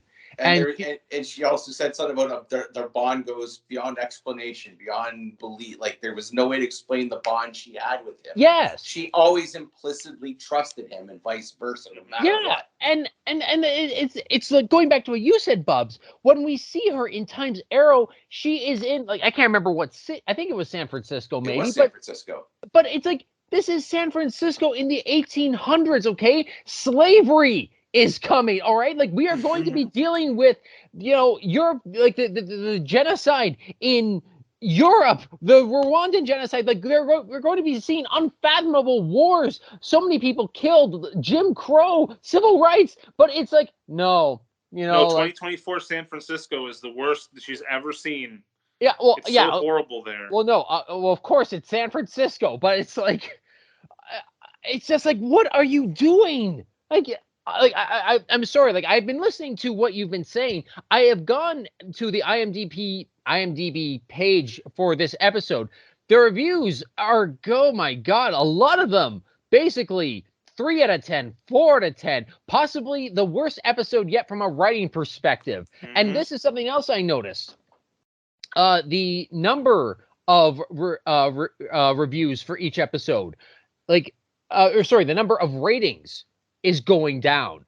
Like the first episode. Less people are watching it. Yeah, exactly. Less people are watching it and reviewing it. Like the Stargazer episode had 2,532 reviews. Next episode, 1,800. The following, 1,400. This one, 1,336 currently. It's going steadily down. To play devil's advocate, it is the most recent episode. Yeah. But okay. It has, but at this point of this recording, it has been out for a week. So I really wish we could find access to what the actual streaming numbers are for this show. They'll never tell us. Oh no. It's private. They'll never let it out. But if it was good, they'd tell us. Yeah. Because like when Netflix has a property like a movie or TV show that does well, they say it got 7 million views in the first 5 minutes, but only when it's good. So if they don't say anything, it's probably bad. In fact, this is on Paramount Plus, right? I think so, yeah. Yeah. Because recently they had that Halo show come out, and they said, this was the most streamed show on Paramount Plus in the first 24 hours. It's like, okay, the Halo show, you got to break that down carefully. The most streamed show on Paramount Plus in the first 24 hours. What does that mean exactly? Like, how many is that? And okay, what happened after those 24 hours? Did they suddenly deadline? It's like, okay. No, keep going, or flatline, sorry. But either way, keep going on with the episode. If we think about it, with the way, in this episode, if you haven't seen it, Bubs, Guinan basically looks like Michonne from The Walking Dead. Okay. She's like incredibly muscular. She's got like long dreadlocks that are partially dyed red. She looks like Michonne. Even though when she was hanging out with Mark Twain, she looked like, Whoopi Goldberg. younger middle-aged Whoopi Goldberg. Why didn't they just de-age Whoopi Goldberg again? Or get an actress and make her look like Whoopi Goldberg. Right. So Mark Twain was alive in the mid-1800s. Mm-hmm. So between Mark Twain's time and now, it's about 200 years where she aged backwards. And then between 2024 and where Picard to Fat Guinan in the 2400s, that's 400 years. Yeah. It makes no sense. Like you said, they should have, logically, Guinan would have looked pretty much the same. So, de-aging, I'm sure, is expensive, but get an actress and make her use makeup and, movie-making techniques to make her look like Whoopi Goldberg. Mm-hmm. You could do it. I'm sure you could do it. But no, it's some actress. Find the girl that played young Guinan in the Rascals. Rascals. Yes. She looked a lot like a little baby Whoopi Goldberg. She did. Yeah, I wonder what she's up to. Yeah, that would have been great. Mm-hmm. So we get to the big monologue of the episode. So strap in your seatbelts for this. Guinan stands up and says, I've paraphrased some of it, but most of this is word for word. A few folks have the resources to fix the problems, but they won't because they're afraid of having less. She then starts crying and says, they have the entire galaxy and all they want to do is fight. And I want to raise my finger and say, no, in 2024, they did not have the technology to colonize the galaxy. So you're wrong. And then she says, I've given them long enough. So you opened a bar on a foreign planet, and now you're so pissed at the inhabitants that they haven't advanced as fast as you would like, and so you're leaving. How fucking arrogant. She also comes from a race that has intergalactic space travel, which probably means she has a lot of technological knowledge that she could use to improve the planet, that she could use to help. She could have implanted herself somewhere on that planet, and she's been there for 100 years, so she sees how shit works, where she could have attained wealth. She's been there 100 years, could have obtained a certain amount of wealth over those 100 years through antiques, collectibles, all that shit, Highlander style. She could have ran for office and made things better herself with all this vast knowledge and wealth she had. Who the fuck is she to condemn anybody else? She could have easily done all this shit. That's not the modern way to solve problems. You don't try to be proactive and change things for the better. You complain about it on Twitter. And you're a victim. And she has to be a victim. She has to be a victim. And again, she's saying this is the worst thing. This is making her cry. Her entire race was almost wiped out by the Borg. Her entire home was destroyed. Yeah. But there's homeless people in Los Angeles, so she's had enough with humanity and their horrible ways. She is literally a refugee. That's true. Yep. I just can't believe how unbelievably arrogant. And like, this does not feel like anything Guinan would actually No, say. never. Guinan is... The whole point of Guinan is, like, she's wise beyond her years because she's, like, a fucking 800 years old. So she's calm and she's wise and she's intelligent and she thinks things through. She knows things that nobody else knows. And not just because she's old, but because she's a watcher. She pays attention to things. She's seen civilizations rise and fall. She's seen you know, her whole planet be destroyed. She's seen so much. In this scene, she's just an arrogant bitch. Like, these people are horrible. They're not advancing fast enough. I'm out of here. She's like somebody you'd see on TikTok, just losing her mind or something. Yeah. Yeah. She lived through World War II, for fuck's sake. World War II, like we said, all this stuff that happens. Like, you got to think about it. From the period of 1903 to 1903, man finally learned to fly an airplane. Okay. 66 years later, they were on the moon. Okay. Yeah. It's like, I'd be like, wow, like these people, they certainly are interesting. You know, I think I'll stick around for a little bit. I want to see what they can accomplish in the next 100 years. But you're willing to write it off after 50? It's like, I don't know. It's just like, this is not Guinan at all. And like Schweitzer made a good point. This is a woman who's been on Earth, if not during the time of slavery, at least the aftermath. Just after it, because she was around in the mid 1800s. Like, she's seen way, like, do you really... The civil rights movement, she was there for all that. The Jim Crow laws, where they were lynching people in the streets. But I guess humanity's not made any advancements at all, according to her. But this is the mentality of people now. It's like they forget that history existed. Like you hear all these people like, oh, blacks are having the worst time they've ever had in history, and you know, racism is the worst it's ever been. It's like, go ask the grandfathers, and grandparents, if it's worse now than it was in the 50s and 60s. Come on. Go watch Roots. But these are the people that are just so unconnected to history that if it didn't happen in their lifetime, it never happened. And that's, because history is problematic. And you know what? I would blame that. I would say, like, I kind of disagree with you in a way, because this show is written by men in their, like, 50s. Like, they're not old by any means, but they're older. They've seen progress, and I would assume that they know a little bit about human history. And it's just that their minds are just completely... They've been brainwashed by social media and political their political leanings. I can't... I don't think it's not 20-year-olds writing this show. It's men in their 50s and women in their 40s and stuff. Like, Akiva Goldsman has gray hair. Like, he's writing this shit. But it's just I don't get it. Again, it's a word that's overused, but it feels like brainwashing to me. They're just brainwashed. It's gotta be something. So Picard tells Guinan, he says, the problem isn't time, it's you. And that's something Guinan told him in one of the previous episodes. And she suddenly gets violently ill and vomits. And then she says that she must be experiencing time sickness. What? Yes. And Picard tells her that Picard tells her that time sickness is a disease that only Elorians get when the timeline has been affected.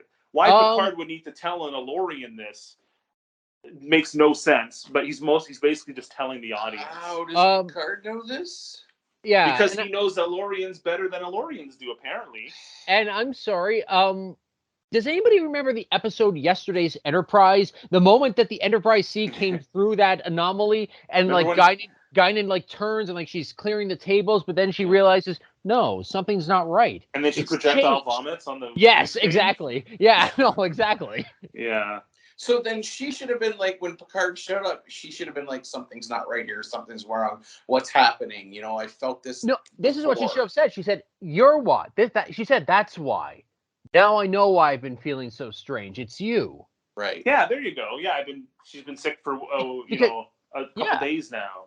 Yes. Yeah, that makes way more sense. There you go. Fixed it. So then Picard... This is at the point where I was kind of giving up on writing notes. I was so just done with this episode. I just wrote, Picard tells her she needs to help him fix the timeline. After the commercial, Seven and Raffi leave the LAPD, and Raffi says they need to find the place where they disappear people. Raffi pulls out a gun and shoots talking like a 5-year-old. I guess.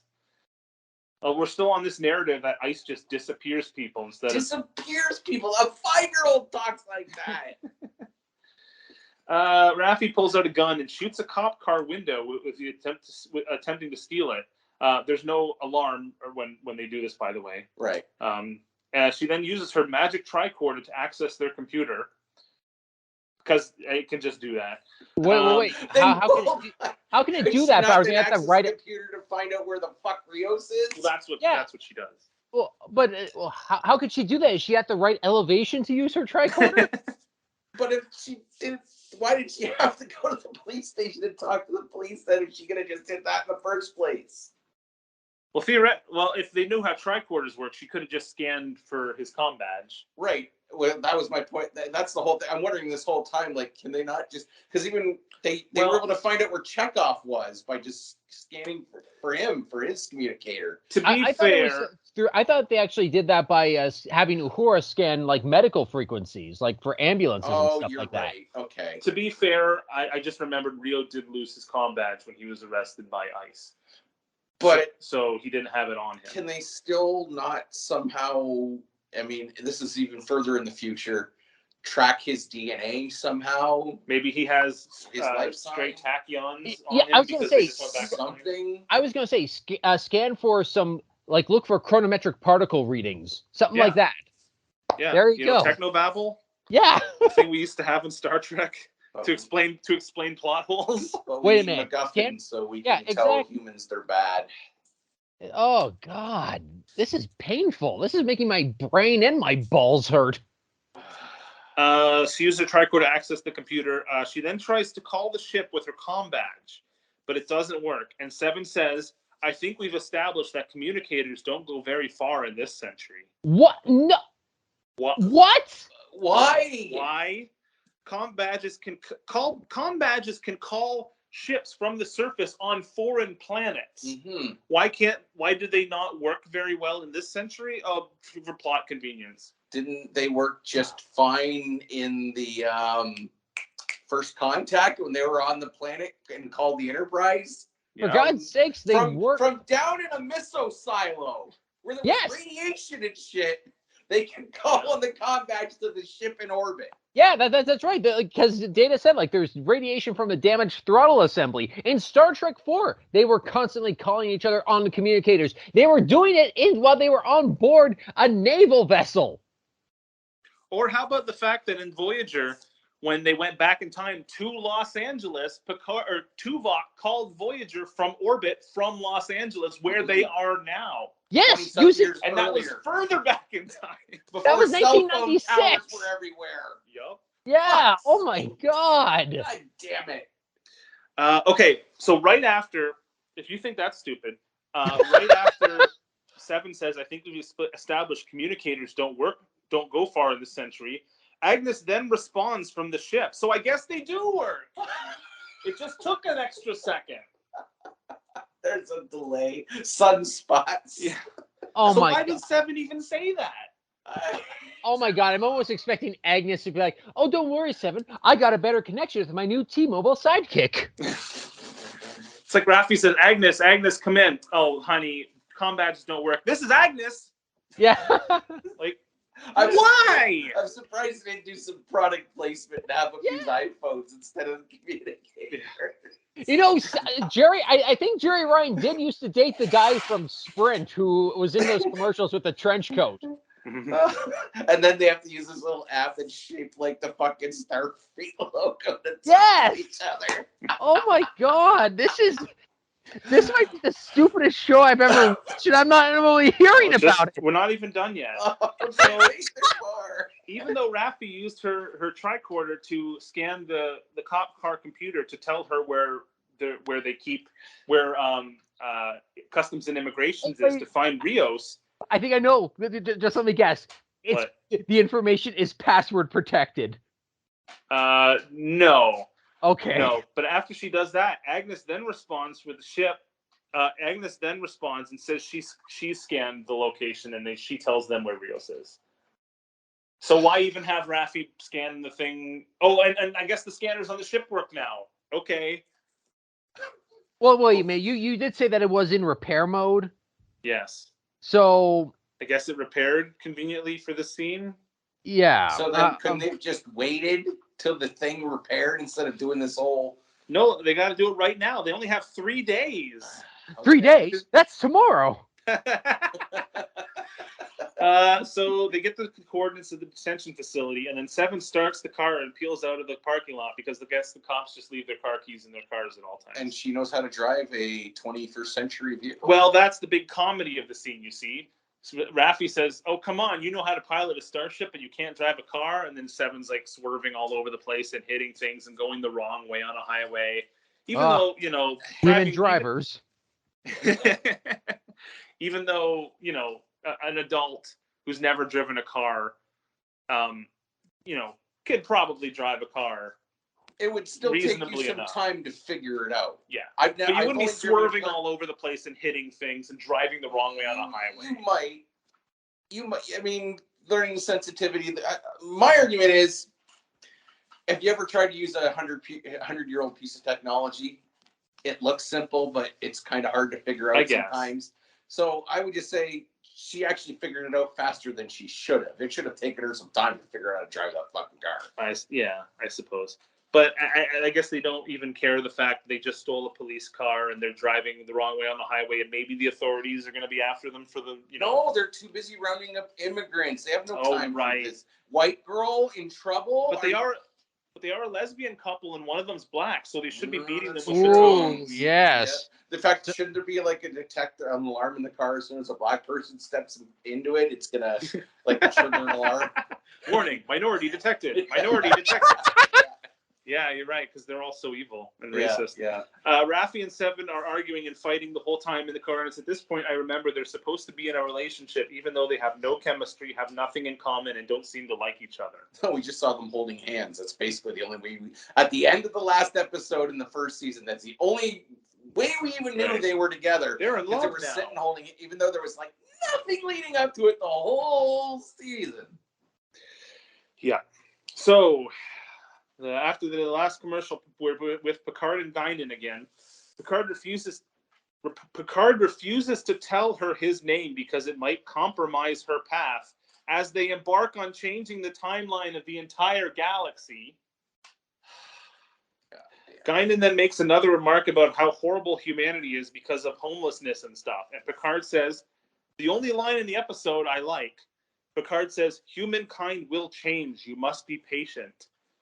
And Guinan responds, "You know who has the patience for this? Or you know who has the patience for change? Someone who looks like you and not like me." Oh, for God's sake. It continues, "This century had so much potential, but the hatred just changed. It took off the hood and put on a suit." It was at this point where I couldn't stand it anymore. I really couldn't. I skipped forward. How did you not throw something at your TV is what I want to know. I literally wrote, it was at this point I could not stand it anymore. I really couldn't. I skipped forward. Through the rest of this episode, I was like scrolling through the progress bar. I couldn't take it anymore. So I just wrote, Rio is deported, even though it's not from Mexico, but whatever. Rios is deported. Seven and Raffi try to find him. Picard says Guinan is his oldest and dearest friend. Guinan says that watchers are sent from across the galaxy to protect and watch certain individuals. They go to a park or something and meet a watcher who's like a child with like pure white eyes. And then and it's revealed in this scene that that's not the watcher, but the watcher can take control of people's bodies. Guinan then reveals she stole Picard's comm badge because she thought it was a weapon. What? Because Guinan's so stupid, she thinks a comm badge is a weapon. What the fuck happened to Guinan? Well, she's not Guinan. It's she looks nothing like her, acts nothing like her, knows nothing that Guinan would know. She was nothing like this in the fucking Time Zero shit. This makes no sense. Like, you're from another planet. Like, you don't know what a comm badge is? You think it's a weapon? Whatever. The little girl with white eyes approaches them and talks ominously and takes Picard to meet the Watcher. Big shock, we reveal that the Watcher is Dun, dun, dun. Laris, the Romulan housekeeper from the previous season. Remember her? Sure. Isn't that the one that Picard was going to bang? But Yes. didn't? Yeah, Apparently the she Irish was the Watcher. one? Yeah. Or I guess you could say maybe it's not her. Maybe the Watcher is controlling her, even though supposedly she was dead in that timeline. But whatever. The Watcher is Laris because reasons. She then puts her hand on Picard's shoulder and they teleport away. The episode ends with Q spouting more faux deep nonsense that I don't care enough to decipher. He snaps and tries to do something and nothing happens and says, "Most unfortunate." He's limp. So his powers are his fingers are flaccid. His powers are being lost or whatever. Oh my god! That's episode 4. Somebody like you from the. Hey, Guinan. Oh my god! Pay attention who was president on that planet between 2008 and 2016, and just like shut the fuck up.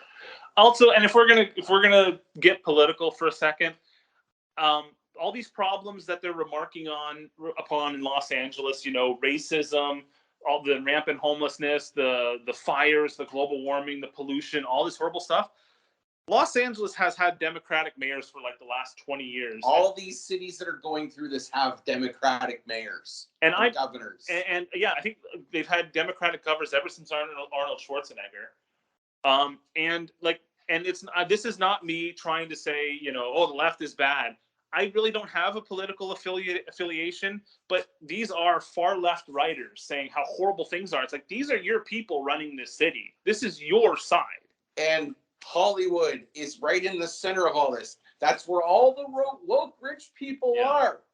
Why are these multimillionaires not doing something to solve the problem? They want to tell you and me who are living paycheck to paycheck that we're bad and we have to step up and fix the problem. Meanwhile, all the elite people with all the money who they're saying other elite people are bad, if they're on the other side, are the ones responsible for this, but they're not doing anything within their power to fix the fucking problem. Mm-hmm. Yeah, the guy that has that one line in the episode where she says, "You have rich people with the resources to fix the problem, but they won't because they're afraid of having less." It's like, oh, so Alex Kurtzman donates 80% of his paycheck to homeless shelters? Oh, no way, he's fucking millionaire. Or all these people that are living in these $10, $12 million houses. Yeah. Can't sell that house and buy a $200,000 house and use the rest of that money to build affordable housing for all these people. And how often do we hear about actors are like, oh, they're holding out on production because they're negotiating for a higher pay raise? Yeah. It's like, all the time. Kiss my fucking pimply, hairy white ass. They got $180,000 gift bags at the Oscars. Yes. Showing up. Yeah. You know how many homeless shelters that could buy? Yeah. Oh, how much God. rent? How many years rent that could be on a apartment? Right. For somebody. But you're right. Don't preach this bullshit to me. That line with Guy and I would have threw something on my fucking TV. Honestly, at that point, I said, "This is it. I'm done." Honestly, Schweitzer, I don't know how you feel about this. I can't make him fucking sit through this shit anymore. This is beyond fucking stupid and bad that I don't even want to make him fucking watch the rest of it. I was at the point after watching this episode where I was ready to tell Schweitzer, like, I don't think I've ever reneged on a bet, but I can't do this. I can't watch this show anymore. This is beyond like being mean and haha, it's bad, to the point where it's just so fucking terrible that it is literally going to melt your fucking brain. I think from now on, maybe the best I can do is to just, because I've been watching these episodes and then pausing to take notes. And like, I've got pages of notes because I want to make it entertaining for the show. Right. Yeah. But I think maybe I'm just at the point where I just need to watch the episode front to back and just try to make notes as I go and not detail every single thing that happens. Because I have to. Possibly. I don't know. If the series continues on like this episode, I can't take it anymore. I can't take the virtue signaling. I can't take the. I'm fine with political allegory and political messages and shows if they're incorporated into the story. Which and was if always well done in Star Trek. If they're done with nuance and they represent both sides and the people who the antagonists aren't just evil villains who are just evil because they're evil. This is literally propaganda. Look at how well it was done even in the original series with "Let That Be Your Last Battlefield." The Yep. black and white black guy and white and the white alien episode, black yeah. like they didn't even beat you over the head with it. It was a little obvious, but it was not. For the 60s, it was kind of, you had to be obvious, right? But this is the thing, though. Was real. Obvious, but it was still a well-written episode. It's still well-remembered to this day. It's not just because it's well-remembered because, oh, well, this guy was black on one side and white on the other and vice versa for the other guy. It's like, no, it was also a well-written episode with good performances. And, What about that episode of Sorry. No, go ahead. What about that episode of TNG where Picard has to convince the Native American tribe to leave the planet that the Federation gave to the Cardassians? Yeah. Like, even in that episode, they portray the Federation side, which normally would be the bad side. Like, they're trying to convince this Native American tribe to leave their home. Mm-hmm. They even portray that as like, we don't really want to do it, but we had to concede that to the Cardassians in order to do this peace treaty. Like, it wasn't just... The needs of many outweigh the needs of the few. Like, you got to take one for the team again. It wasn't just get those evil Redskins off that planet because we hate them. It's like, we don't want to do this, but, we kind of had to. They portray both sides of it. And they actually worked it out at the end of that episode. And Picard was conflicted. Yes. Picard, the kind-hearted Picard who would, obviously be on the sides. He was the side of the Native Americans. Even he was conflicted at the point. It was duty versus morality. And it's like, I don't want to evict them, but like, what other choice do I have? It's a hard decision, and nothing in this show is portrayed as a hard decision. It's just, all this stuff is bad. Get rid of it now. Open borders forever. Yeah. Abolish the police. Like, it's all just this horrible. It's problems, not solutions. Like, they say nothing. Oh, maybe if they did things this way, or maybe, in the future they start doing things like this, or something happens to spark people to wake up and have an awakening. Yeah. No, it's just chastising you. Well, that's what the Bell Rise was. It was awakening. It's like everything reached the boiling point and said, like, this cannot continue.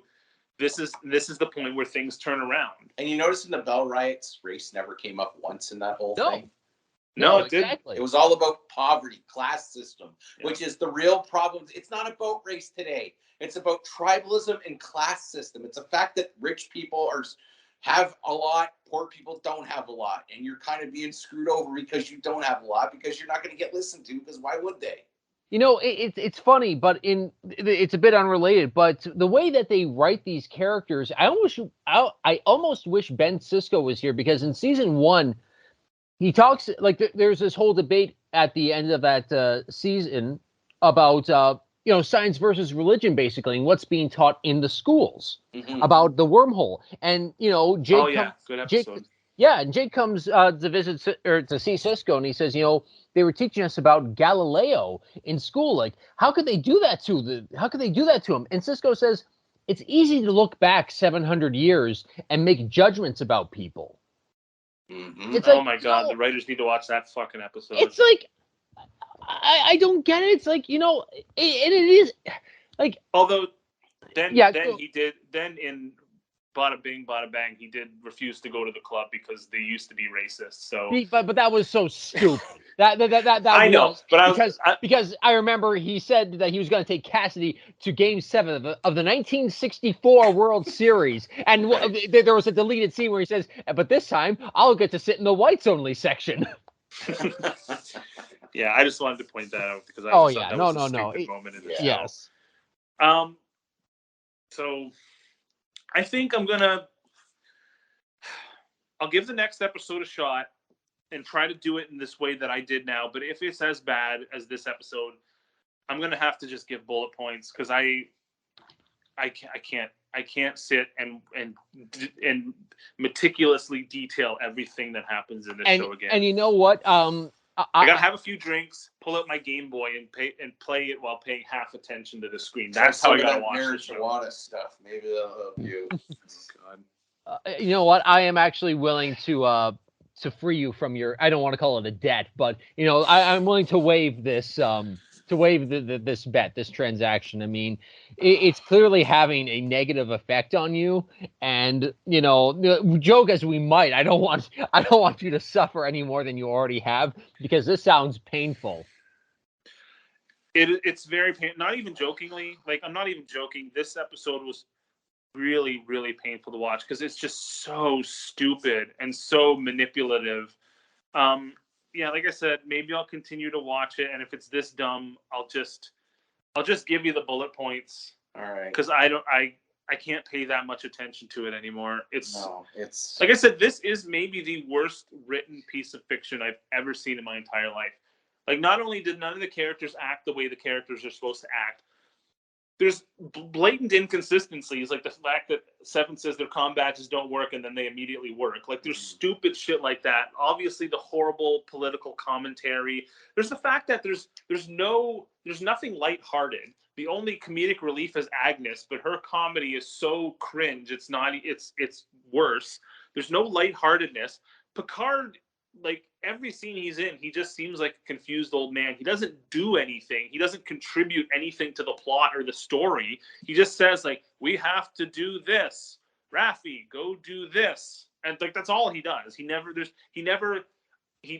have a Picard speech. He doesn't deliver a monologue. Are we supposed to root for any of these characters? And my other thing is, from the last season of Picard, the future's shit now. Like, everybody's drunks, they're alcoholics, everybody hates Picard, the androids turn on people. Like, the Federation's in dark times again, it seems. Like, it's horrible. So what timeline are exactly you trying to restore here?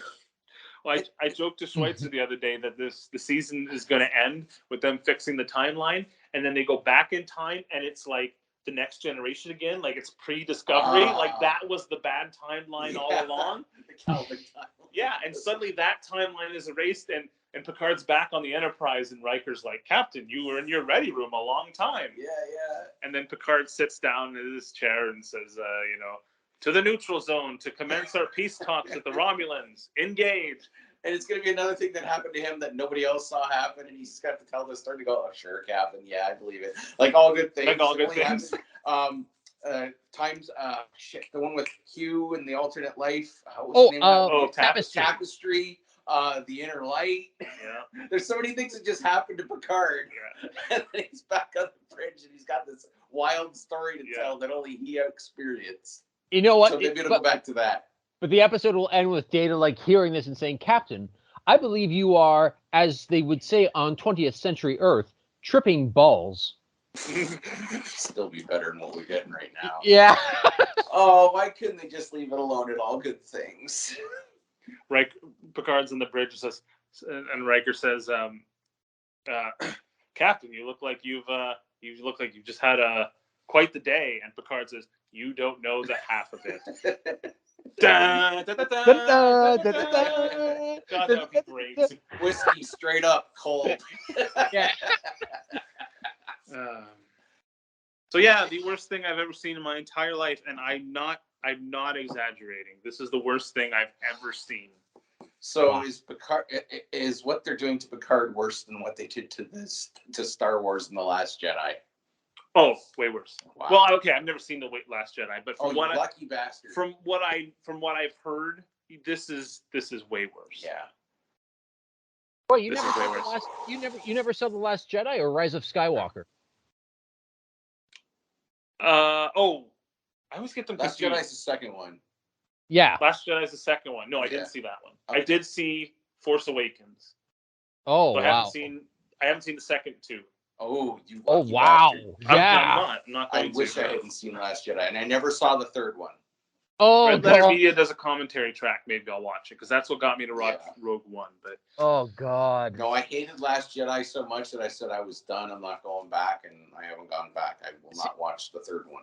See, least- even my Sorry. dad, my dad, we watched The Force Awakens together, and when it was done, he turned to me and said, "That was the best one ever." And I was just kind of like, "Okay, I'm not gonna." It's a day or two after Christmas. I'm not gonna say anything to upset you. Awesome, like you like it.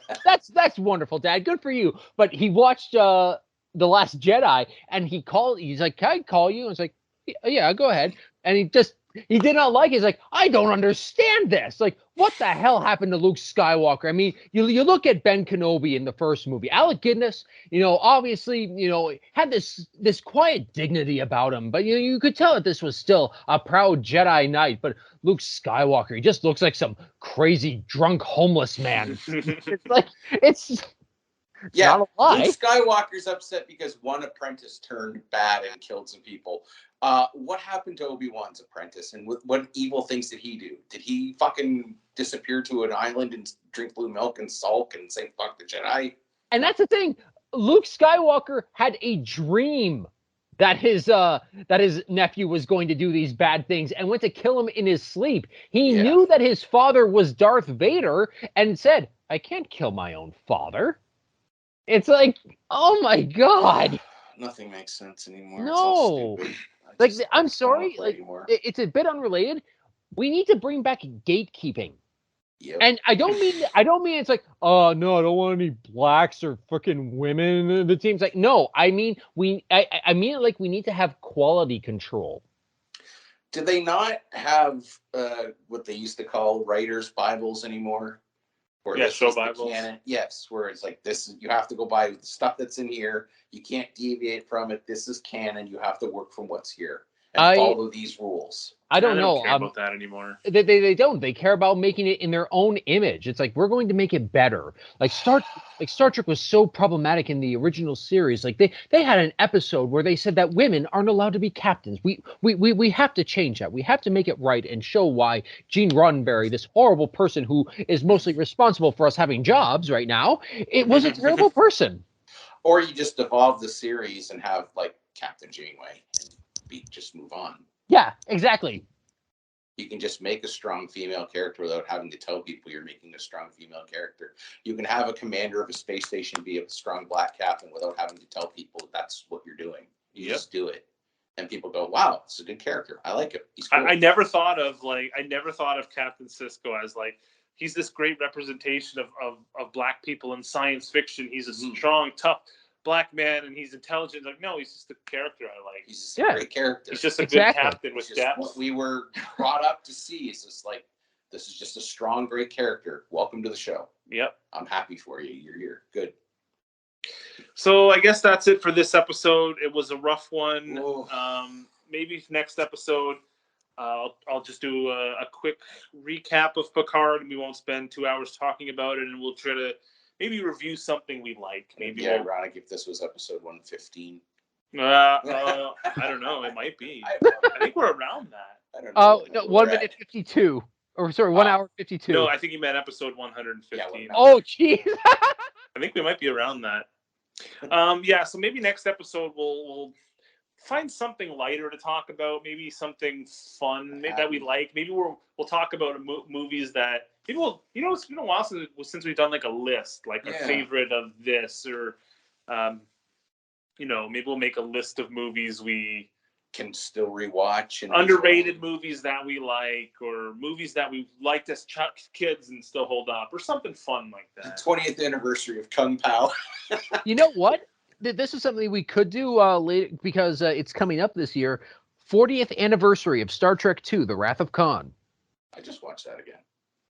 Yeah. But maybe in the future a little bit. Take a little break from Star Trek. Like 3 Star Trek episodes. No. I'm saying later on. Like, we could do that like in a few months. Sure. Yeah. I agree. Yeah, I wouldn't mind revisiting that. I think I watched it 6 months or so ago. So I just rewatched 2, 3, 4, and 6. The only good original. The good ones. Yes. Yeah. Okay, well, that's it for this episode of the Based in Vegas podcast.